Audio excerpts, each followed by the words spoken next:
حکم ماننے سے ہے اور آپ کی تائید کرنے میں ہے، آپ کے حکم کو تسلیم کرنے میں ہے۔ جس چیز کا اشارہ تمہیں ملا گیا ہے اس بات کو، اس ارادے کو پورا کیا جائے۔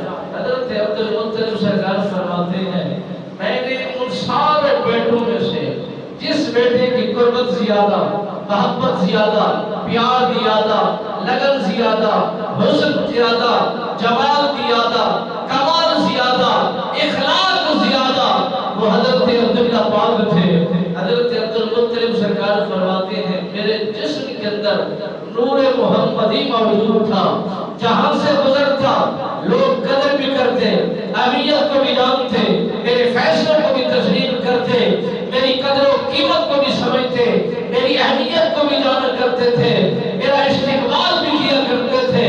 در حقیقت اس کے اندر نور محمدی موجود تھا اور یہی محمدی نور آگے منتقل ہوا، اور یہی نور محمدی آگے منتقل ہوتے ہوتے حضرت عبداللہ پاک کی رسالت اور پیشانی کے اندر آ پہنچا۔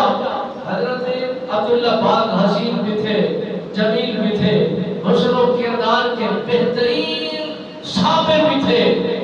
حضرت عبداللہ پاک کو حضرت عبد المطلب سرکار نے لیا اور لے کر اللہ کے راہ میں قربانی پیش کرنے کے لیے روانہ ہوئے۔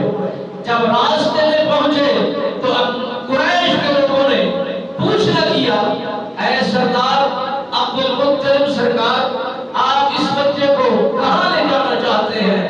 انہوں نے بتایا